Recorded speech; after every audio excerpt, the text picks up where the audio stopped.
Bem, pessoal, então bom dia a todos. Vamos iniciando aqui nosso encontro. E na aula passada, a gente falou sobre. Na aula passada, a gente falou aqui sobre. Deixa eu tirar isso daqui do meio. Isso aqui também. Na aula passada, a gente terminou os principais erros, né, as principais falhas comuns dos sistemas, as instalações elétricas prediais, demos alguns exemplos, vamos falando sobre esses principais erros, as consequências, né, da falta de projeto, de fazer as coisas sem o planejamento e seguindo as normas adequadamente. E falamos sobre algumas recomendações. E agora vamos falar sobre o que são os projetos de instalações elétricas, né? Então, o projeto consiste essencialmente em selecionar, dimensionar e localizar de maneira racional e eficiente os equipamentos e outros componentes necessários para as instalações elétricas. Então, a gente vai ter que saber quais serão esses dispositivos, quantas tomadas, quantos interruptores, quantos pontos de iluminação, o quadro ou quadros de distribuição.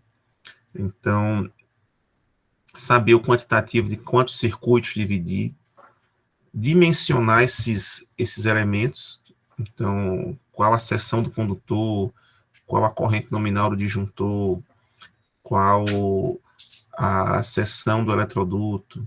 Então, dimensionar esses elementos e definir uma localização adequada para eles na instalação, certo?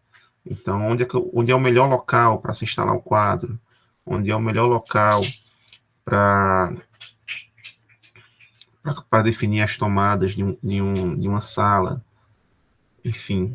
Então, isso daí, depois de determinar isso daí, você já vai ter alcançado o objetivo, né, do projeto das instalações elétricas. E tudo lá, esse levantamento, essa quantificação para instalações principalmente com finalidades residenciais, estão previstos lá na 5410, na NBR 5410, que é a nossa principal norma de instalações elétricas de baixa tensão. Certo?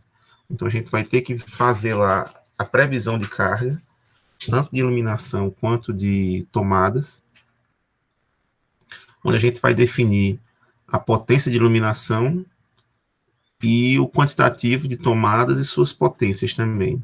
Na parte de iluminação especificamente, não tem uma exigência da quantidade de pontos de iluminação em um ambiente. É definido só a potência. Se você quiser dividir essa potência em 2, 3 pontos de luz, 6 pontos de iluminação, fica a seu critério, certo? Mas é definida a potência para cada ambiente, mínima, né, para cada ambiente. Já a tomada são os dois, é definido o quantitativo e a potência para cada tomada.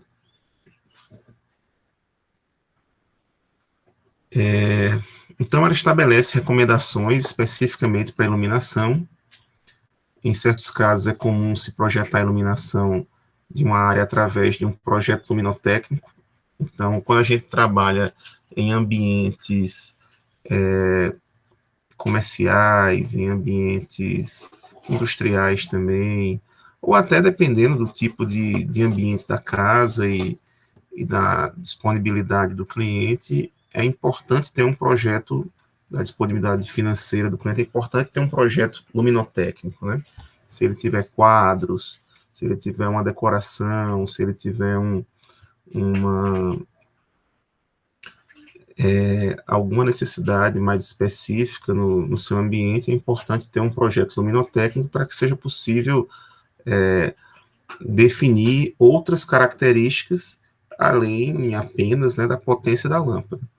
Então, se a lâmpada tem uma temperatura de cor, não sei se vocês já viram, a gente vai ver aqui lá para o finalzinho falando sobre algumas características, mas a lâmpada, tem lâmpadas que tem a luz mais branca e tem lâmpadas que tem a luz mais amarelada. Então, essa variação da cor da luz, essa variação do branco da lâmpada, né?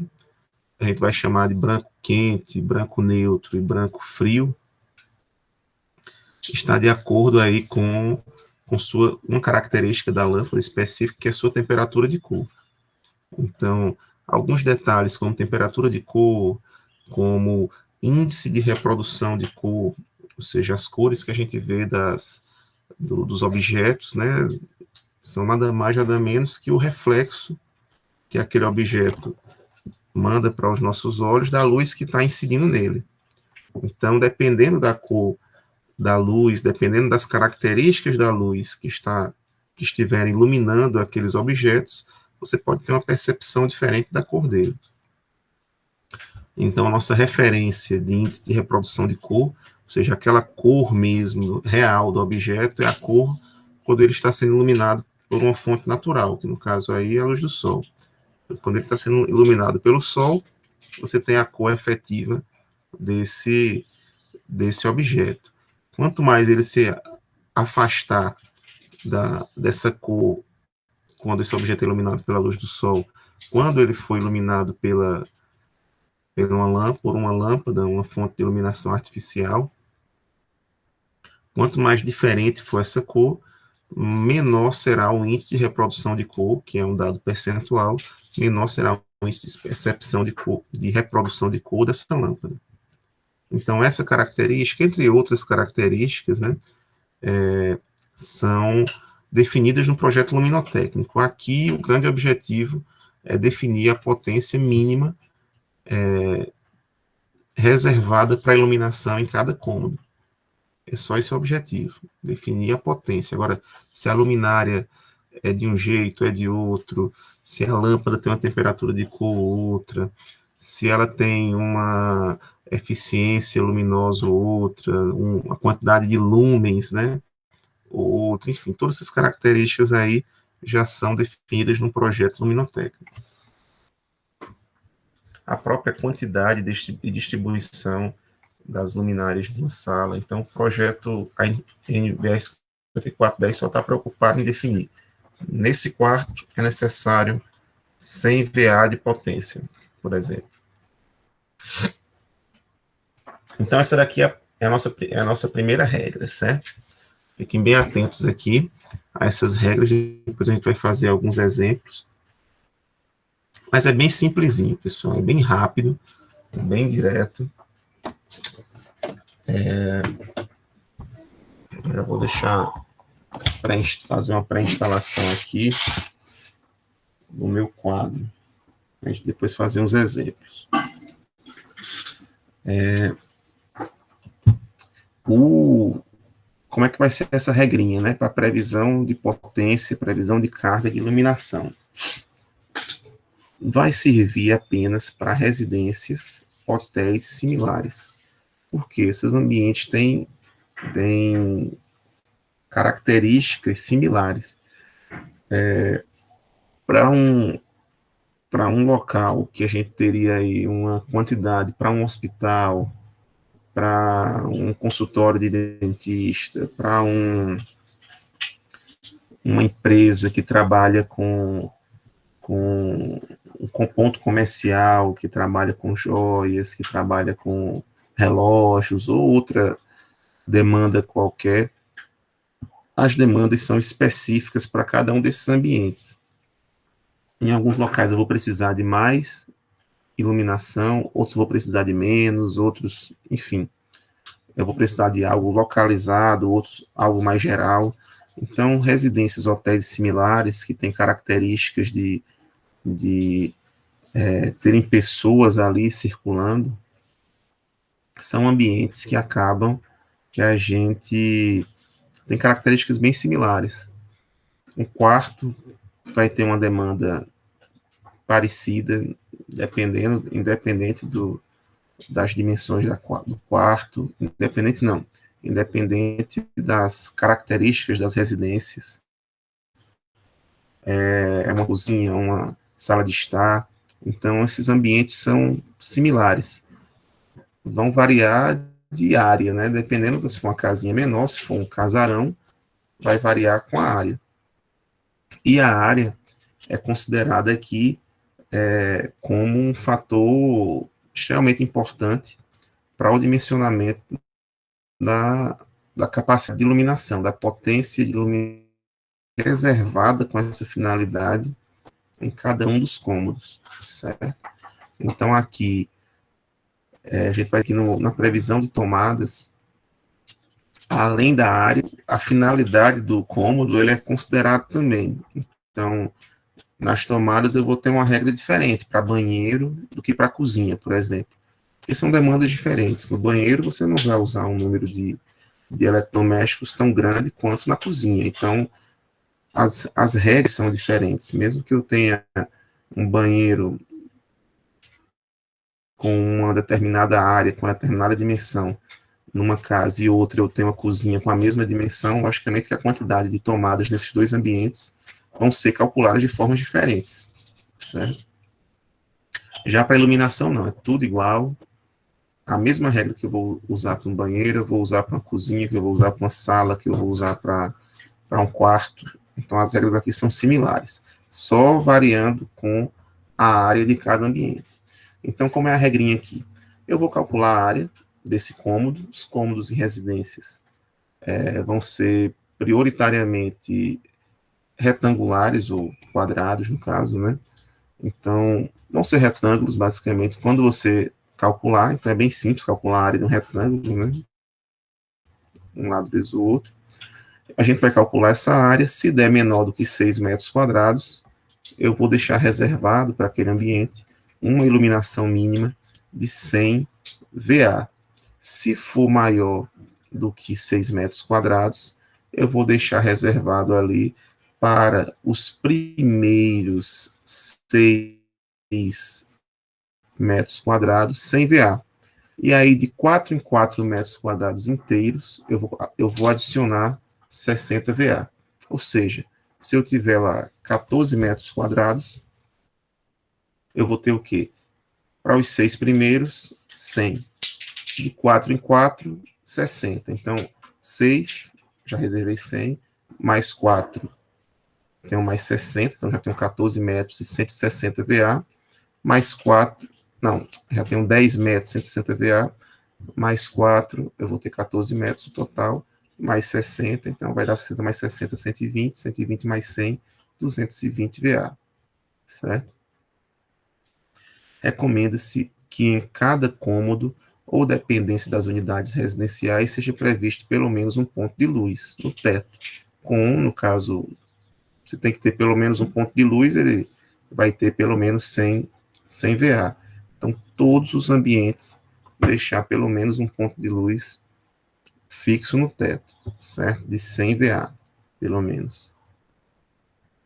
Mesmo se ele tiver menos do que 6 metros quadrados. Então, tiver um banheiro com 4 metros, já bota pelo menos uma de 100 VA. Acima de 6, vai seguir essa regrinha aqui. O que não for inteiro, certo? Quando você for tirando primeiro 6 metros, depois de 4 em 4, sobrar um resto ali, sobrar 1 metro quadrado, 2 metros quadrados, isso daí deve ser desconsiderado, certo? Pela norma, isso aí deve ser desconsiderado, essa previsão, né? Aqui tem um exemplo para vocês entenderem um pouquinho melhor. Então, estava sendo dimensionado aqui uma casa que tem aqui sala, copa, cozinha e 2 quartos. A primeira coisa que se faz, calcular a área desses ambientes. São retângulos, né? Então, calculamos a área. Comprou 9,91, 9,45, 43, 11,05 e 10,71 metros quadrados. E aí a gente vai fazendo aquela análise, né? Tira primeiro 6 metros quadrados, deixa reservado 100 VA. Depois os inteiros de 4. Eu deixo reservado mais 100, mais 60 VA. E depois eu somo. O que não for inteiro, eu corto, certo? Então, como deu 9,91, eu vou pegar 6 e vai me restar 3,91. Se você seguir ao pé da letra o que está dizendo a norma e quiser dimensionar o mínimo, estritamente o mínimo, você pode cortar aqui, sem medo de ser feliz, esse 3,91, certo? Então, aqui, efetivamente, é o mínimo. Copa, mesma coisa, faz a área, 9,45, 6 metros quadrados sem VA, 3,45, joga fora. Só sem VA mesmo. Cozinha, já foi uma cozinha maior aqui, 11,43 metros. 6 metros sem 4, 60, restou aqui 1,43 que corta. Então a cozinha já deu 160 VA. E para os quartos, da mesma forma, certo? Isso daqui é o mínimo, pessoal. Na prática, é sempre bom colocar algo mais do que o mínimo, certo? Então, principalmente quando chega no limite desse daqui, de 3,90 em alguma coisa, 3,45, um número bem próximo do 4, né? E aí você vai e acaba, olha, o mínimo é 100, mas eu estou considerando aqui 60 VA a mais, deixando 160. Então, o mínimo é isso daí. E na prática, como a NBR 5410 não tem como adivinhar qual tipo de lâmpada que vai ser utilizada, qual tipo de iluminação que vai ser utilizado, o que se faz, basicamente? Por que ela definiu esse 100 VA, depois 60 mais 60? Porque ela está prevendo o pior caso possível, certo? E qual é o pior caso possível? É você utilizar, o usuário final, utilizar utilizar a lâmpada menos eficiente existente. Qual é a lâmpada menos eficiente? Quais são as lâmpadas que a gente tem, pessoal? Aí, quem cita aí algumas tecnologias diferentes de lâmpadas que vocês conhecem.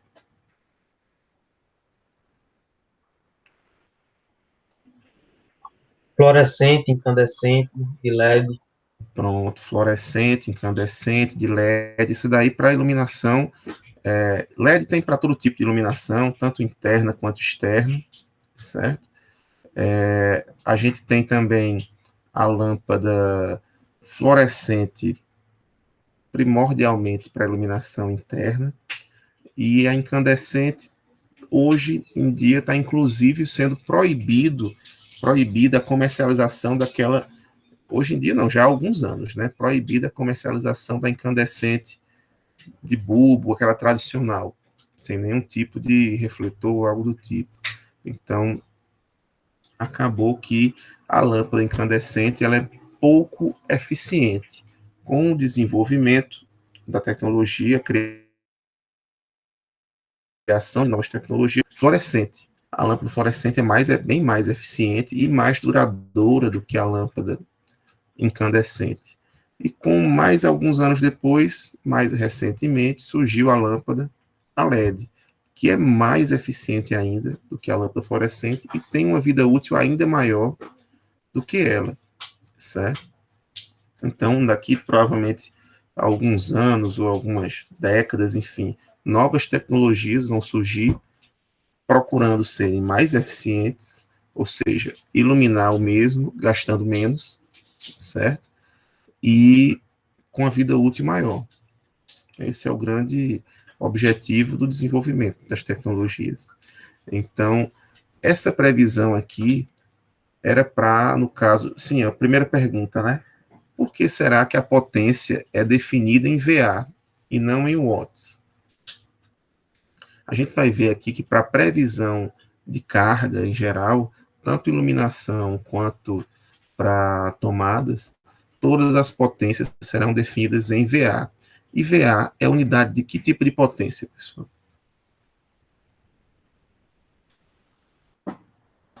Tem 3 tipos de potência, né? A gente pode considerar 3 tipos diferentes de potência. Quem pode citar aí os tipos de potência que a gente tem?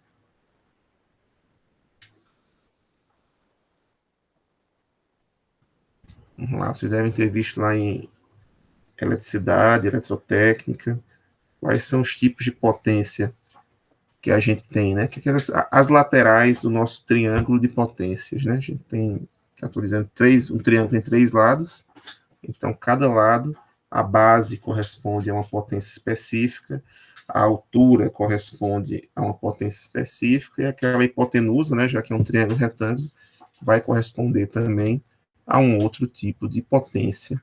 Quem lembra aí quais são essas três potências? Ativa, reativa e aparente. Exatamente, ativa, reativa e aparente. E as unidades de cada uma, né? Qual é a unidade da potência ativa, pessoal? E a É o potência Watts. ativa, o Watts, é aquela potência que efetivamente é convertida em trabalho, né? Então, se eu tenho um equipamento, ele vai ter lá seu triângulo de potências. A parte da potência ativa, os watts, é a parte do motor que efetivamente vai girar, é a parcela da potência que efetivamente vai gerar o trabalho, vai gerar o movimento do motor. Numa lâmpada, os watts é a parte que efetivamente vai gerar a iluminação. Numa resistência, os watts é a parte que efetivamente vai gerar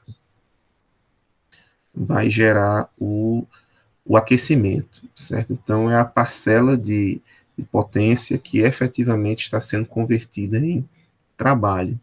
Já a potência reativa, né, que é a outra hipotenusa do meu triângulo retângulo de potências, a potência reativa é a altura, né? Então, a potência reativa é dada em volt-ampere reativo, que é aquela parcela que vai ser utilizada para que é inerente ao equipamento elétrico, então não tem como fugir do seu uso. Efetivamente, ela não é convertida no trabalho útil, mas é necessário para o funcionamento do equipamento. E ela é usada em qual parte do equipamento? Na geração dos campos eletromagnéticos, caso o equipamento detenha ali nele, né, indutores ou capacitores. Então, se tiver alguma bobina ou alguma bateria, algum capacitor ali dentro, bobina é enrolamento, né? Quem já abriu foi aqui uma criancinha muito traquina e já quebrou algum eletrodoméstico da mãe, depois abriu ali para ficar mexendo para ver o que tinha dentro. Se abriu já um liquidificador, se já viu aberto uma batedeira, ou qualquer equipamento que tenha internamente um motor elétrico, deve ter visto lá dentro desse motor um conjuntinho de fios enrolados, certo? Uma bobina, um enrolamento, e aquele enrolamento ali para a geração do campo eletromagnético que vai fazer girar aquele motor, é necessário que uma parcela de potência reativa seja destinada a esse equipamento, certo? Ele efetivamente não é convertido em trabalho, mas para o funcionamento do equipamento ele tem que estar ali, então não tem como fugir. E a potência reativa também aparece em capacitores, né? Como vocês viram lá na disciplina anterior. Também tem esse aparecimento dos capacitores de forma contrária ao que ocorre nos indutores. Então, a gente vai ter uma contribuição reativa em capacitores e uma contribuição reativa em indutores, só que em sentidos opostos, né? E a soma das duas, então a soma dessas duas parcelas, uma soma vetorial, né? Não é uma soma direta. Se você tem 100 watts e 100 VAR, você não vai ter 200 VA. Não é uma soma algébrica, é uma soma vetorial. Lembrando que eles estão ali, um na base, a ativa na base e a reativa na altura do triângulo, né? Então, estão tendo contribuições diferentes. Quando eu somo esses dois vetores, eu vou encontrar a hipotenusa, e aí sim eu vou encontrar o total de potência, a potência aparente. Então, e a unidade da aparente é em volt-ampere, em VA. Então, por que esse dimensionamento é feito em potência aparente? Porque não tem como agente projetista prever qual tipo de carga efetivamente vai ser instalada. Se for uma carga, uma lâmpada incandescente foi instalada aqui nesse ambiente, a lâmpada incandescente é basicamente uma resistência. Então, não tem nada de potência, não tem indutor nem capacitor ali. Então, vai ser potência ativa puramente. Fator de potência 1. Se for uma lâmpada fluorescente, aí não. Uma lâmpada fluorescente, naturalmente nela, tem que ter um indutor. Tem que ter um enrolamento para permitir o funcionamento da lâmpada fluorescente. Não tem para onde correr. Então, muito provavelmente, vai ter uma parcela de potência ativa e uma parcela de potência reativa. Alguns fabricantes já estão fazendo lâmpadas fluorescentes já com uma correção de fator de potência embutida, e acaba que a lâmpada já fica naturalmente com um fator de potência próximo a 1, mas ainda a gente encontra a maioria das lâmpadas, dos reatores, são reatores mais comuns, com fator de potência abaixo de 1. E o mesmo ocorre com o LED, as lâmpadas a LED. A gente tem um controle muito grande, né, de potência, de características de lâmpadas a LED, então isso varia muito. Isso varia muito com as instalações. Então a gente vai ter aí lâmpadas a LED com baixo, com alto fator de potência. No final das contas, é em VA, porque eu não sei qual carga vai ser instalada, e acaba-se que a gente deixa em VA para o cliente final decidir. Então, o cliente final decide, ele tem aqui o pacote completo, que é a potência aparente. Como ele vai usar entre ativo e reativo, deixa por conta dele. Então, essa é a interpretação, e é por isso que a gente faz o dimensionamento de cargas, a previsão em VA, certo? Isso daí não ocorre só na residência, isso aí fora também acaba ocorrendo, né? Então, para transformadores de rua, o dimensionamento dele é feito em VA também. Você diz, olha, esse transformador aqui tem 40 kVA, 40 mil VA. Aquele outro ali tem 75 VA. Aquele outro ali tem 112 VA. Enfim, você vai definir a potência dos transformadores pela potência aparente, pelo somatório total, né? Como vai ser utilizado pelo cliente final em parcela ativa e reativa depende do cliente, né? Logicamente que a distribuidora vai ficar muito feliz se o pessoal utilizar uma grande parcela ativa, né, de forma útil, efetivamente, que internamente seus equipamentos já sejam mais bem projetados, mais eficientes, já com um fator de potência mais elevado, porque senão vai ser perda de recursos para a distribuidora, já que ela não pode cobrar pela legislação vigente, ela não cobra pelo VA hora ou VAR hora, né? Ela cobra pelo watt hora, pelo kilowatt hora, pela ativa vezes o tempo, né? Essa é a cobrança da energia que a gente paga.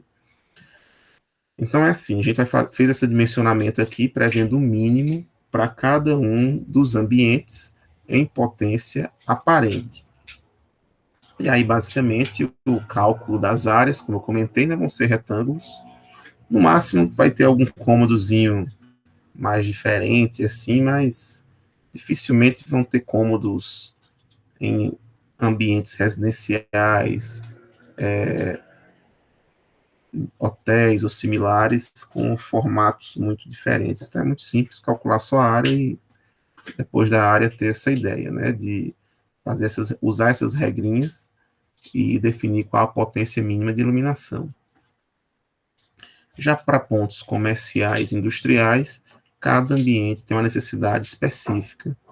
E aí a gente vai precisar efetivamente fazer um projeto luminotécnico para determinar o posicionamento daquelas lâmpadas, para determinar se eu vou usar qual tipo de lâmpada é necessário para cada ambiente, qual é o tipo de luminária necessário para cada ambiente, se ela tem que prever algum tipo de proteção contra ofuscamento ou não, enfim. E aí a gente vai utilizar outros métodos, né? E outras normas vão ser utilizadas, certo? Uma norma mais recente que surgiu para iluminação foi a NBR Esqueci a numeração. Eu acho que eu tenho aqui. Não coloquei. Uma coladinha aqui. 89951. NBR ISO 8. Isso mesmo. 89951. 89951, que a gente vai ver lá para o finalzinho do curso, quando falarmos em projeto luminotécnico, certo?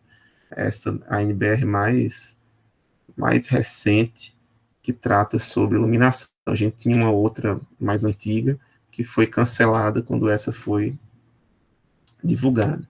E aí mais detalhes, assim, a gente vai falar aqui, mas é mais uma introdução, né, pela questão do tempo, mas sempre que tem algum evento e eu sou convidado para falar, é uma área que eu gosto muito, de projeto luminotécnico, então, certamente, eu sempre oferto cursos de extensão nessa área de projeto luminotécnico. Então, é uma área bem interessante que desde sempre gostei de estudar, de trabalhar, de ver a evolução. Você vê realmente, de um ano para outro, uma evolução considerável nas lâmpadas, nos novos modelos de luminária, enfim. É uma área bem interessante. E novos programas vêm surgindo também para fazer o projeto. Softwares específicos ou o método dos Lumens, que é o mais utilizado também para um projeto mais simples.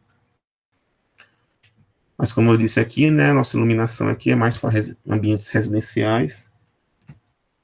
Bem, então para iluminação é só isso, né? Para iluminação, a gente vai pegar o ambiente, vai calcular a área e vai utilizar a regrinha dos 6 metros para uma determinada utilização, para uma previsão de carga, né? Esses 6 metros iniciais, e depois de 4 em 4 metros para uma outra demanda de uma outra potência de iluminação, né? 160 VA. Já para tomadas, as regrinhas são um pouco diferentes, né? Agora a gente vai, dependendo do cômodo, a gente vai ter uma demanda específica, né? Então, em cozinhas eu vou ter uma regra, em garagem eu vou ter outra regra, em banheiro eu vou ter outra regra, e em quartos e salas eu vou ter outra regra. Então, são algumas regrinhas que a gente vai seguir para cada cômodo. E a gente tem que entender primeiro que tem 2 tipos de tomada, né? Tem aquela tomada que você vai ligar o carregador do seu celular, aí depois você vai ligar a fonte do seu notebook, aí depois você vai ligar o secador, o ferro de passar, ou seja, ela tem uma utilização geral. Ela está numa posição, em um local da casa, que permitem você ligar ali várias coisas diferentes, seguindo a demanda natural do seu dia a dia. Então, essas são as chamadas tomadas de uso geral, as TUGs, que podem ser utilizadas para qualquer equipamento, certo? Elas vão estar numa posição específica da casa que não vai limitar o uso dela. E também tem uma potência prevista ali, de forma que possa ser utilizado pela maioria dos nossos equipamentos do dia a dia. Já tem outro tipo de tomada que não tem como, ninguém vai carregar o celular na tomada do chuveiro elétrico, né? Ninguém vai ficar lá pendurado, 2 metros e pouco de altura, você lá colocando o carregadorzinho para carregar o seu celular. Isso não é uma situação normal de ocorrer. Pode até ocorrer em alguma demanda muito específica, mas muito difícil de se ocorrer. Ou ninguém vai desligar a geladeira para ligar ali o seu notebook para funcionar, né? Também não é algo que deva ocorrer no projeto. Pode até ser necessário em algum momento, mas não é algo que deve ocorrer normalmente, né? Não é desejável. A geladeira, o equipamento deve ser ligado naquela tomada e ficar ali constantemente, né? Para ficar sendo ligado e desligado, não. Ou outro exemplo aí, um ar-condicionado também. uma tomada alta, não é para ficar sendo utilizado para outras finalidades, enfim. A bomba d'água de uma cisterna para uma caixa d'água também tem sua finalidade, ou a bomba de uma piscina, também, todos esses daí têm funcionalidades muito específicas, não é para ficar se trocando. E como o nome já indica, né, essas são tomadas de uso específico. Então, a tomada de uso específico, ela é dimensionada de acordo com o equipamento específico que ela vai alimentar. Então, a tomada de uso geral, não. A gente tem que fazer um dimensionamento para ela, de forma que ela vai suportar ali a maioria dos equipamentos que vão ser utilizados naquela região. Então, tem que ter uma estimativa dessa potência, tal, que é o que a gente vai ver na norma. Já a tomada de uso específico, não. Se precisou, ela vai estar lá e ela vai ter a potência necessária para alimentar o equipamento específico que ela vai alimentar pela posição que ela está, certo? Então, se eu tenho uma tomada de um chuveiro, se eu tenho uma tomada de uma máquina de lavar, se eu tenho a tomada da bomba da piscina, se eu tenho a tomada, enfim, a tomada, quando eu falo tomada, pessoal, pronto, outra dica importante. Quando eu falo tomada, não necessariamente eu estou falando tomada, né? Assim, quando eu falo tomada, não necessariamente vai ter uma tomada instalada ali, né? É um ponto de acesso aos condutores, né? Principalmente quando eu estou falando de equipamentos de grande potência, como é o caso do chuveiro. O equipamento de maior potência numa residência que a gente tem é o chuveiro elétrico. Então, o chuveiro elétrico, a gente tem hoje chuveiros de mais de 6.000 até mais de 7.000 watts de potência, né? É basicamente uma resistência, né? A gente chama até trocar a resistência do chuveiro, então é só watts mesmo. Então, ó, se eu tenho 6.000, aqui de casa tem 6.500, que é uma resistência blindada. 6.500 watts, quando eu divido por 220 volts, eu vou ter aqui, ó, quando ele estiver no quente, no mais quente possível, 29 amperes, certo? Eu vou ter uma corrente muito elevada, certo? E essa corrente extremamente elevada, se eu for lá e instalar uma tomada padrão, né, uma tomada padrão e um plug padrão no meu chuveiro, tanto que o chuveiro, não sei se alguém já abriu um chuveiro novo, ele não vem plug, não vem plug nele. Aí o povo, pô, o pessoal é muito amarrado, vendeu o chuveiro caro e não mandou o plug junto. Mas essa é a ideia, ele não precisa, você não é que nem precisa, você não pode ligar um plug de tomada num chuveiro. Por quê? Porque vocês vão encontrar no mercado dois plugs de tomada, dois tipos de tomada diferentes. Vocês vão encontrar a tomada de 10 amperes, são essas tomadas com um buraquinho das dimensões normais, né, essas tomadinhas aqui, e a gente vai encontrar a tomada de 20 amperes. A tomada de 20 amperes aqui, ó, última imagem, essa daqui, ficou meio desfocada, essa daqui, pronto. Ela tem um orifício um pouquinho maior, de 4,8 milímetros, tem 8 milímetros a mais de diâmetro o orifíciozinho dela, certo? Buraquinho. Não sei se alguém já utilizou uma tomada de 20 amperes em algum momento. Geralmente o pessoal gosta de colocar essas tomadas, gosta não, né? É necessário colocar em algumas tomadas mais específicas, né? Mas que logicamente limitem até 20 amperes. Se eu tenho essa limitação de até 10 ou até 20, para o chuveiro tem 29. Ou seja, é insuficiente. Se eu colocar uma tomada de 10, instalar lá um plug e uma tomada de 10 na minha caixinha de passagem acima do chuveiro, no meu banheiro, ela vai se danificar com o tempo. A de 20, talvez ela até segure mais, porque dificilmente, eu mesmo aqui dificilmente uso chuveiro no máximo, né, no vermelhinho ali no máximo. Geralmente eu uso mais um pouquinho antes, ou seja, então nem sempre tem 29 amperes passando ali nos fios. Talvez tenha 15, 20, enfim, dependendo se você usa no inverno, no verão, nesses que tem essa opção, ou naqueles chuveiros que tem um controle mais fino, né? Se você utiliza mais próximo do frio do quente. Então, não deve ser utilizado tomadas e plugs em chuveiros elétricos. Você deve ligar direto, fio com fio. Já pega ali o fiozinho que está chegando na caixinha acima do chuveiro lá, na tomada alta, né? Então a gente sempre estiver falando que o chuveiro, a tomada alta tem uma aspa aí. Então, e ligar fio direto com fio, pegar o fio da fase, o fio do neutro e o fio do terra, interligar diretamente fio com fio, sem passar por tomadas, certo? Então, essa daí é uma das... Eu já chamo a atenção desde já desses detalhes. Então, chuveiro não precisa. Ar-condicionado, como é uma potência menor, a gente vai utilizar para ar-condicionado mais por uma questão de segurança, aí pode ter uma tomada, não tem problema não. Pode ter a tomadinha lá mesmo, e você, no ar-condicionado, ele não vem com plug, né, geralmente, principalmente o ar-condicionado split, né, ele não vem com plug, o ar-condicionado de janela, aquele quadradinho, aquele retangularzinho, né, aí sim você já vem com tomadinha nele, aí você vai e usa, mas o split geralmente não vem, e não precisa, pode ligar direto também. Mas se quiser botar também, não tem muito problema não, porque é uma potência baixa do ar-condicionado. O ar-condicionado tem média aí de 1000 watts, de 1000 VA.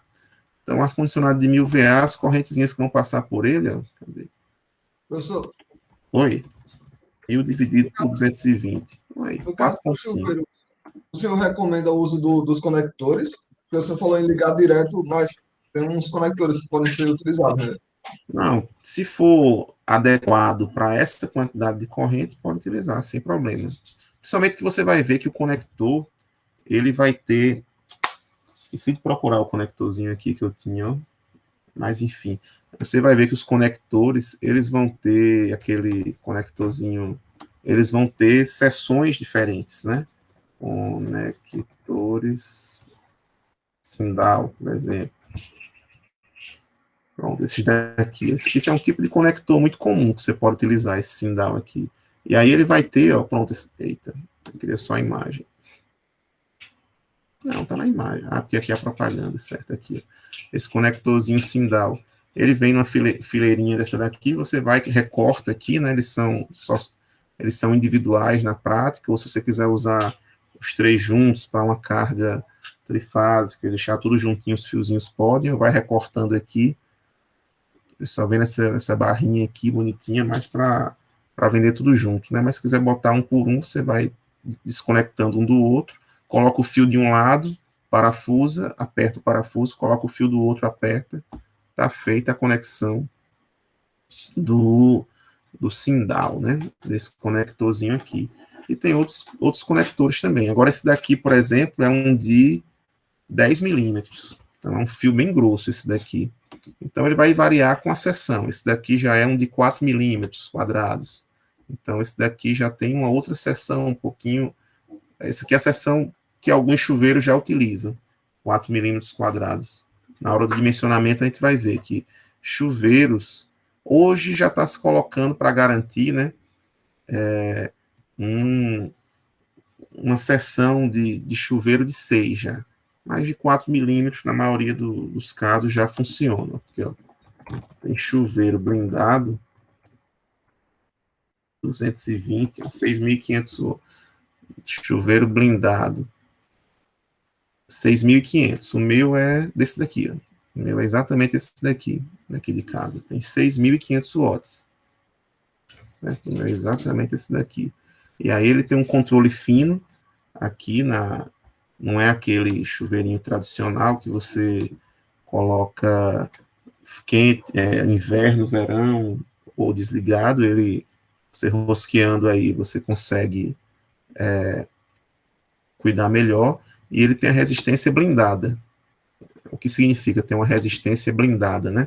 A resistência dele, interna, ela é parecida com a resistência de uma churrasqueira elétrica. Não sei se vocês já viram certamente já viram, né? Todo mundo já viu. A gente pode ver aqui também. Uma churrasqueira elétrica, ela é... Ah, pronto. Cadê? Tem uma foto aqui. Cadê? Pronto, aqui, ó. Essa resistênciazinha aqui, ela é muito similar ao de uma churrasqueira elétrica. Quando a churrasqueira elétrica está em bom funcionamento, você não toma choque na churrasqueira elétrica, porque aquela parte que entra em contato com a carne, que fica aquecida efetivamente, não tem, tem um isolante entre internamente a parte que está sendo aquecida, a parte da resistência que está passando a corrente e a parte externa.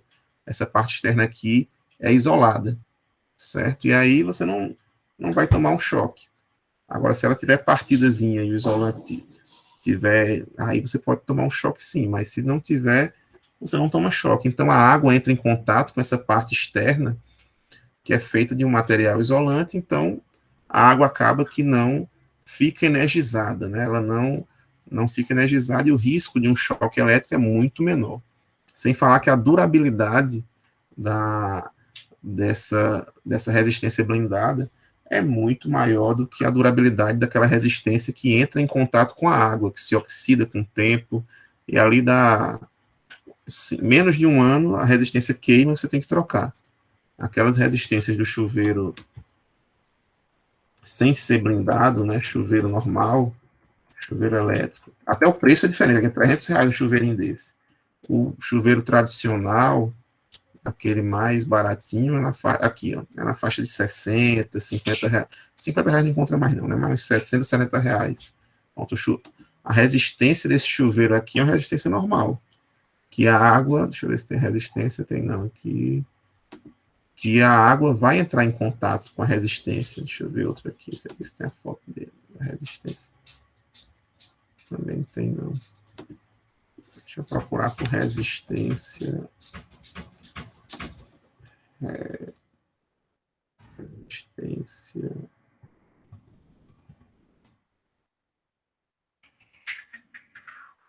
Pronto, ó, essa resistênciazinha aqui, não sei se alguém já trocou, né? Mas essas resistênciazinhas aqui, elas vão acabar queimando com o tempo. Ela entra em contato direto com a água. Então, até a potência pode ser menor desses chuveiros elétricos tradicionais, né? Com essa resistênciazinha aqui. Então, porque a parte aquecida entra diretamente em contato com a água. Então é isso, pessoal. Então, nesses casos, a gente não vai utilizar a gente não vai utilizar uma tomada, né? Porque se você utilizar uma tomada, a tomada vai acabar derretendo. Ela vai ser sobrecarregada. Mesmo se eu estiver usando um chuveiro com potência menor de 5.000, vamos ver quanto é que vai dar aqui, 5.000 dividido por 220, ainda vai dar acima dos 20 amperes. Então, cedo ou tarde, a sua resistência, a sua tomada, o seu plug, ele vai se danificar, certo? Ele vai se danificar cedo ou tarde. Então, se na sua casa tiver um chuveiro, talvez o eletricista que instalou aí colocou o plug no chuveiro e colocou a tomada efetivamente ali, né? Saiba que tem um certo risco associado ali, cedo ou tarde, eu provavelmente já até esteja danificando aos pouquinhos a sua tomada. Ela não foi dimensionada pelo fabricante para suportar mais do que 20 amperes, mesmo sendo a gordinha, e a menorzinha mais do que 10 amperes. Certo? Então, cuidado com o chuveiro. Para os outros equipamentos da casa, a gente vai ter uma corrente bem menor. Então, para o ar-condicionado, tem 1.000 watts aqui, 1.000 VA. Então, já vai ser ali 4, 5 amperes. Pode botar uma tomadinha de 10 que ele vai suportar tranquilo. Máquina de lavar, também é um motorzinho relativamente pequeno, vai suportar uma tomada normal de 10. Bombas geralmente não se colocam tomada, já liga direto na rede, né? E aí faz o liga-desliga dela, acionando ou desacionando o nosso dispositivo, né, de proteção, que é o disjuntor. Ok? Então, para tomada de uso geral, a gente não faz dimensionamento, né? Não tem um dimensionamento específico, porque a potência dela já é direta à potência do equipamento que ela vai proteger. que ela vai alimentar, certo? E a quantidade delas também vai variar com a quantidade de equipamentos que você vai querer colocar. Então, tem que ter uma previsão ali, tem que ter uma conversa com o cliente final para saber se o cara vai colocar ou já deixar reservado um ar-condicionado para os quartos, chuveiro para os banheiros, máquina de lavar para a área de serviço, bomba d'água para a piscina, já deixa reservado já na instalação, então já coloca certo isso daí. Agora, a tomada de uso geral, tem como a gente fazer uma previsão de quantitativa e de potência, né? Então, se eu tiver uma cozinha menor, eu vou deixar só 3 tomadas de uso geral. Se eu tiver uma senhora cozinha, já fica 8 tomadas de uso geral. E aí você varia. Então, vamos ver aqui as regrinhas de tomada de uso geral. Para a tomada de uso geral, a gente vai seguir algumas regras.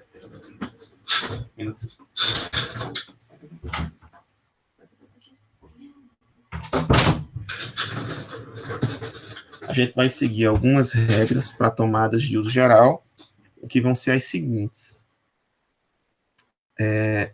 Primeiro a gente tem ambientes em geral, e depois eu vou dizer as exceções, certo? Aqui tem um monte de exceção, mas o ambiente em geral, no final das contas, vai ficar com salas de TV, sala de estar, sala de jantar, nem sala de jantar, mais ou menos, sala de jantar pode ser considerada também, com salas em geral e quartos, certo? E o restante é tudo exceção. Então, para ambientes em geral, a gente vai calcular a área. Se tiver abaixo de 6 metros, mesma coisa que a iluminação. Um ponto de tomada de 100 VA. Se tiver acima de 6 metros, como é a regrinha agora, 6 metros quadrados de área, para os primeiros, aliás, de 5, aí eu esqueço a área, certo? Calculei aqui, deu 10 metros quadrados. Deixo a área agora de lado, não vou mais pensar nela, vou calcular o perímetro, porque as tomadas vão ficar nas paredes, né? Então, vou calcular o perímetro. Então, vamos dizer aí que deu 9 metros quadrados e é um quarto de 3, 3, 3. É um quarto quadrado de lado 3.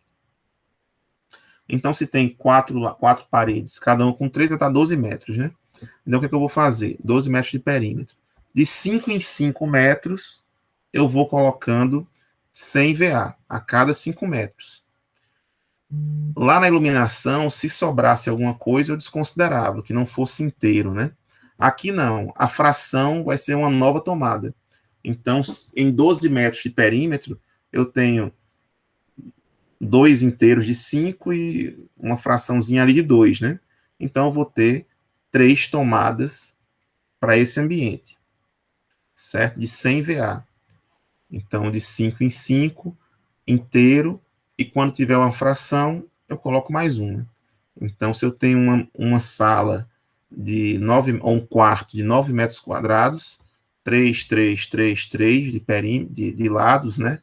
4 lados de 3 metros, somando, tendo um somatório total de 12 metros de perímetro, então eu vou precisar de pelo menos 3 tomadas de 100 VA, certo? Pelo menos 3 tomadas de 100 VA para esse ambiente.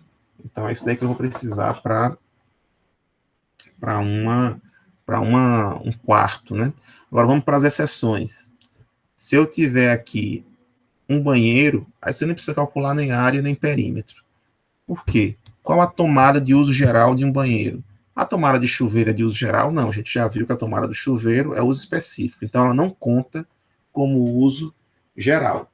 Uma tomada de uso geral para o banheiro, se vocês pararem para pensar no banheiro de vocês,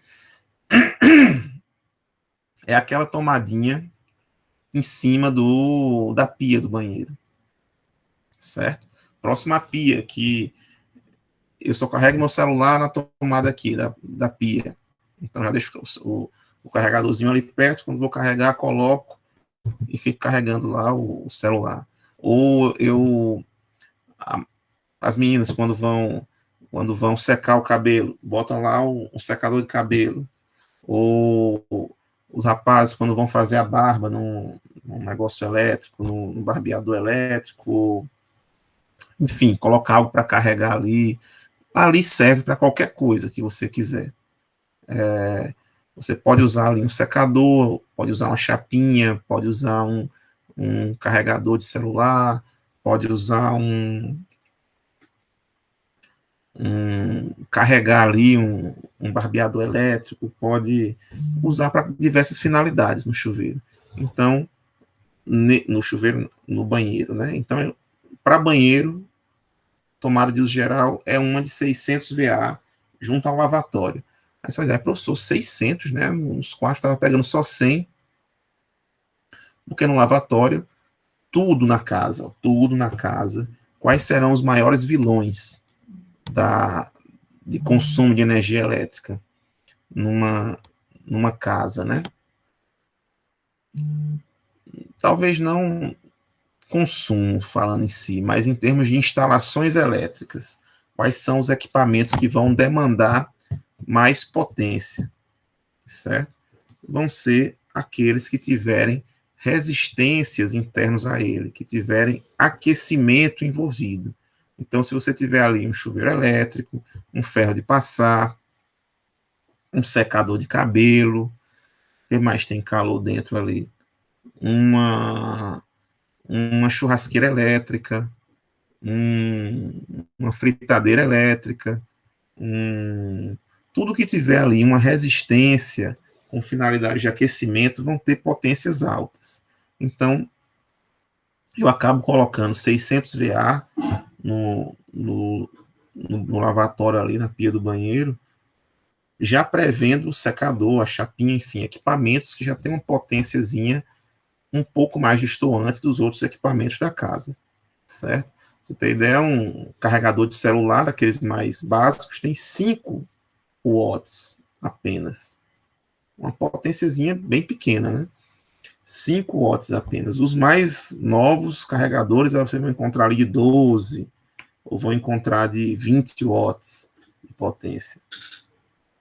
Aqueles carregadores rápidos, né? Geralmente 5 watts é a potência do carregadorzinho que já vem com o celular, aquele básicozinho, né? Então é isso. Banheiro nem pensa, tomada de uso geral só uma em cima ali do lavatório. Copa, cozinha, copas, cozinhas, copa, cozinha, área de serviço, lavanderias e similares. Aqui são áreas que geralmente a gente vai ter uma demanda maior por eletrodomésticos. Então, eu vou precisar ali de colocar uma batedeira, colocar um liquidificador, colocar uma fritadeira elétrica, colocar um forninho elétrico, colocar, enfim, um micro-ondas, colocar aí vários outros equipamentos. Eu falei micro-ondas aqui, mas eu até retiro um pouco, que depende. Isso aí fica meio muito por escolha do projetista. Eu mesmo não gosto de colocar nos meus projetos, quando eu tenho interior já, né? Eu não coloco como tomada de uso geral, quando eu tenho uma perspectiva dos móveis ali, eu não coloco como tomada de uso geral geladeira geladeira, micro-ondas, porque essas tomadas, a tomada da geladeira, ela não deve ser desligada, ela deve ser ligada constantemente. Então, eu não vou ficar desligando ela para ligar alguma coisa. Então, a tomada de uso específico. Geralmente ocorre o mesmo com micro-ondas, dependendo do local. Se ele tiver num móvel projetado, você não vai trabalhar, tirar ele dali e para usar. A tomada vai estar por trás dele.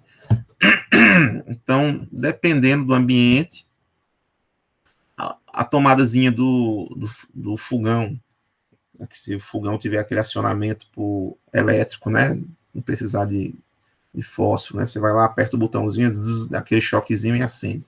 Então, também é uma tomada difícil de acesso, já coloco como tomada de uso específico, mesmo que a potência seja pequenininha, muita gente relaciona a potência de tomadas, a definição, se a tomada de uso específico ou geral, apenas pensando que é baseado na potência. Equipamentos que têm grandes potências vão ser equipamentos de tomada, vão usar tomada de uso específico, mas não. Às vezes tem uma potênciazinha pequena, mas devido à sua localização ali, teve que ser uma tomada de uso específico, né? Então, É isso daí que eu considero. Então, para copa, cozinha, área de serviço, lavanderia e similares, uma tomada a cada 3,5 metros por fração. Para outros cômodos, né, as salas e quartos, eu tenho comentário, era de 5 em 5. Se eu estou pegando um perímetro menor, eu estou considerando aqui que eu vou ter um número maior de tomadas, né? Se estou colocando uma tomada para um perímetro menor do que eu usava nos quartos, então nas cozinhas e áreas similares, vai ter uma quantidade maior de tomadas, de 3,5 em 3,5. Ou fração, né? Então, se eu tiver ali 3,5 mais 3,5, se eu tiver 11 metros, certo? De perímetro, então eu vou ter 3 inteiros de 3,5 para 10,5, né? E vai sobrar 0,5 ali de perímetro. Então, no final das contas, vão dar 4 tomadas na minha cozinha, certo? Pelo menos, né? E onde eu vou colocar? Onde eu vou colocar essas tomadas? Acima da pia, certo? Deve ser previsto pelo menos uma tomada, com largura igual ou superior a 30 centímetros, mas já coloca uma lá, pelo menos uma acima da pia, e depois distribuí-la nas paredes. E aí a potência dessas tomadas, será que são todas de 100 VA? Não. A gente vai ver que a potência delas vai ser dividida da seguinte forma: 600 VA para as 3 primeiras tomadas, ou seja, se eu tiver só 3 de 600. Se eu tiver 5 tomadas, 3 de 600 e 2 para as demais 100 VA, certo? Para as 3 primeiras, 600, para as demais 100 VA. Isso que você vai fazer. Agora, isso daqui confunde muita gente, que isso daqui está na norma, né, desse jeito, na norma, o pessoal vai e confunde. Mas, professor, eu não entendi bem. Vai ter tomada de 100, vai ter tomada de 600. Como é que eu vou fazer? Eu vou colocar lá um aviso, essa daqui é de 600, aquela aqui é de 100, porque no banheiro, pelo menos, é uma só, né? Vai ter 3, 4 tomadas no banheiro, vai ser uma só mesmo. E aqui na cozinha vão ser, não tiver 5, são 5 tomadas. Eu vou ter que identificar quem é de 600 e quem é de 100. Não, pessoal, não vai ter não. Até porque ela vai ter a mesma caixinha, vai ser o mesmo padrão.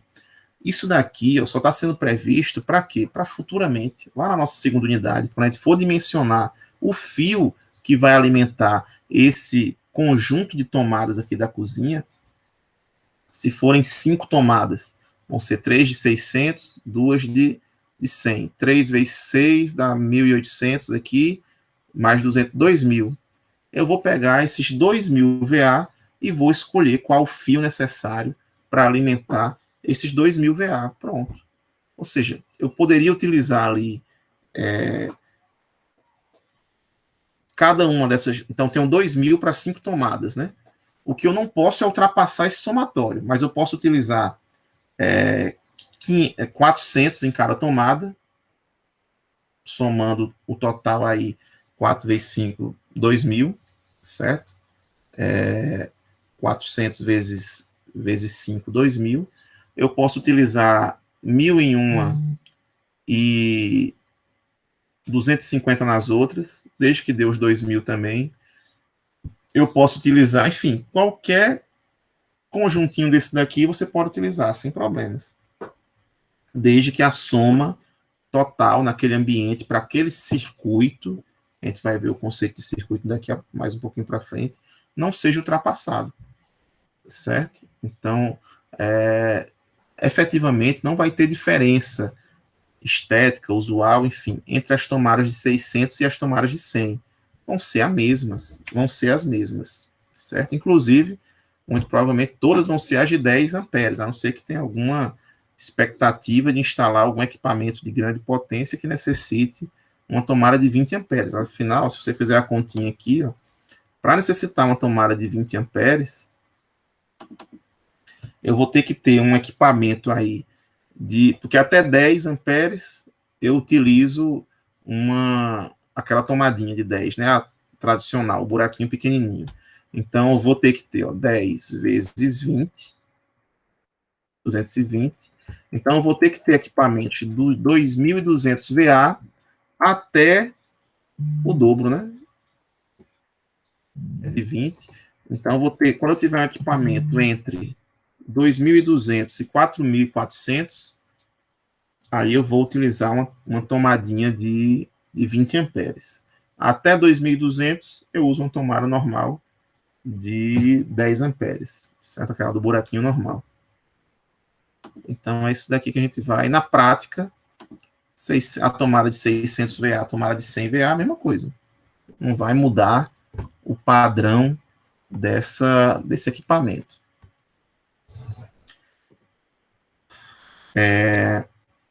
Sim, então algumas exceções, a gente viu já salas e quartos, né? Viu cozinha agora, e vamos banheiro e cozinha. E a outra exceção é quando tiver garagem, sótão, subsolo, varanda, hall, sala de equipamentos, né? Bomba, não sei o quê. Então, quando tiver esses ambientes mais diferentes, né? A gente vai acabar utilizando... Desculpe. Então, quando a gente tiver esses ambientes aqui, pode ser que seja necessário eu utilizar uma garagem, por exemplo. Eu utilizar como é o nome daquele alta pressão? É um motorzinho de alta pressão para lavar o carro, uma mangueira de alta pressão, tem um nomezinho, né? Ou qualquer outro equipamento que tenha a sua finalidade fazer a lavagem do carro, certo?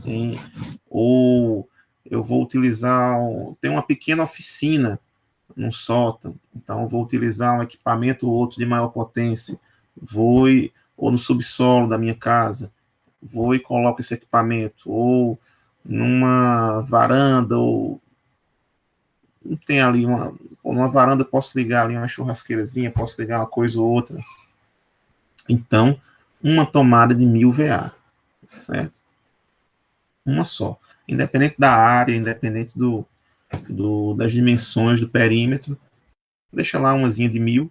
E se precisar de algum equipamento, se o equipamento for grande, já está reservado essa tomada de 1.000 para esse ambiente, certo? Então, recapitulando aqui, iluminação. Calculou a área, deu menor que 6, ponto de iluminação de 100. Deu maior que 6, a área, eu vou colocar 100 metros para os primeiros 6, de 4 em 4 metros inteiros, mais 60. Se tiver 2 metros, 1 metro no final, desconsidera. Para tomada de uso geral, tomada de uso específico, o dimensionamento é a necessidade ali daquele equipamento e colocar e pronto. Para tomada de uso geral, calcula a área. Depois da área calculada, deu menor que 6 metros, uma de 100. Deu maior que 6 metros, aí eu vou para as minhas regrinhas, certo? Isso para os ambientes em geral. Se um banheiro geralmente vai ser menor do que 6, eu já boto 600. Cozinhas, que podem ser menor do que 6, em algumas casas menores. Se for menor que 6, eu esqueço. Essa regra aqui é para ambientes em geral, certo? Se eu tiver uma cozinha, mesmo que menor que 6, eu vou calcular o perímetro de 3,5 em 3,5 e fazer aqui a minha continha, certo? Mas para quartos e salas que forem maiores que 6 metros quadrados, eu vou pegar de 5 em 5 metros e para cada de 5 em 5 metros, né, eu vou considerar 100 VA, e se no final sobrar 2, 3, 1 metro, meio metro, mais uma tomada. Então, iluminação, o resto eu corto, tomadas, o resto aqui eu aproveito, certo? Banheiro não precisa calcular nem perímetro, nem nada, 600 e pronto, uma de 600, cozinha também não precisa calcular a área, já vou fazendo de 6 em 6, de 3,5 em 3,5, as três primeiras 600, da 4 em diante de 100, e sótão também, garagem, hall também não precisa calcular, é só botar uma de 1.000 e pronto, certo? Então, essas daqui foram as regras. O que eu quero que vocês façam? Aqui tem algumas continhas, né, alguns exemplos que foram feitos aqui. Eu quero que vocês façam. Vão lá nos slides aqui, no site, aliás, aqui no Silvio, o link no AVA, né? Vão lá no site, tem aqui, ó, instalações elétricas prediais, teoria de instalações elétricas prediais, exercício 1. Então, exercício 1, a gente tem uma casa, certo? Essa casinha aqui, ó, com varanda, garagem, sala. E outra coisa, não necessariamente porque aqui varanda e garagem não tem uma parede entre eles, mas são dois ambientes bem divididos aqui, né? Deixa eu ver outro ambiente aqui. O resto eu tenho paredes aqui dividindo, né? Enfim. Então, mesmo se eu não tiver uma parede dividindo os dois, você considera aquela parede, entre aspas, como fechamento, aquela divisória, como perímetro, certo? Se for necessário calcular o perímetro.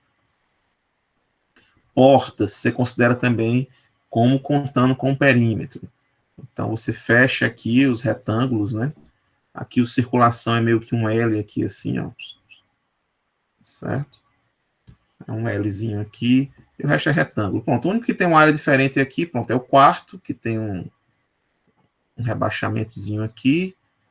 E a circulação, que é um L, e o resto é retângulo. O resto são retângulos. Então, é calcular o perímetro cesáreas, quando for necessário, e usar aquelas regrinhas para determinar. Eu quero que vocês preencham à mão mesmo, qual for o ambiente, qual é a área do ambiente, qual o perímetro, qual a quantidade de tomadas e a potência delas. Aqui eu acabei fazendo Ctrl+C, Ctrl+V, coloquei quantidade de iluminação, mas aí não é necessário, aqui é só a potência mesmo. Quando fala em iluminação, a gente só está falando de potência. Então, a quantidade, depois você pode definir. Não, aqui eu quero, como a sala é maior, eu quero botar 2 pontos de tomadas aqui, ao invés de deixar um só, enfim, isso daí vai ser uma decisão que a gente vai tomar um pouquinho mais para frente, mas colocando a potência aqui já é suficiente nessa coluna. De todos os ambientes, certo? Então façam, vou criar a tarefinha lá no Moodle para vocês fazerem até, que dia aproximado? Até domingo, certo? Até domingo, não é até segunda, que a nossa aula é na terça, não é isso? Então até segunda à noite, para vocês colocarem, nossa aula sendo na terça, eu vou e faço alguns com vocês na aula de terça. Então até segunda à noite, vocês vão lá e fazem um upload, façam um upload lá no AVA, e na terça de manhã eu corrijo com vocês. Lembrando que essas atividades vão valer uma parte da pontuação, né, os 20% da nota, que vão ser contabilizados tanto na realização de exercícios quanto nas chamadinhas que a gente for fazendo, né? Como essa aula está relacionada com um exercício, então a presença dessa aula já vai ficar baseada aqui nesse exercício também. Certo? Bem, pessoal. Você vai colocar as aulas gravadas também? Vou, que eu estou devendo para vocês. Vou sim. Vou colocar essas 3 aulas, né? Essas 2 da semana e da aula da semana passada. Vou colocar também no AVA para quem perdeu algum momento poder assistir e dar uma relembrada. Certo? Bem, pessoal, então era isso. Eu vou fazendo um upload agora. Daqui a pouquinho, vou ter outra aula de 11 horas, mas até a tarde vai estar tudo no site para vocês, tanto o link para a tarefa, quanto as aulas anteriores no YouTube, gravadas. Ok? Alguma dúvida? Tudo tranquilo?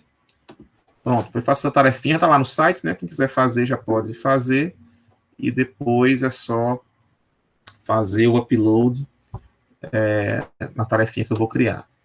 Bem, por hoje era isso, pessoal. Bom sexta-feira para vocês e até terça. Tchau, tchau.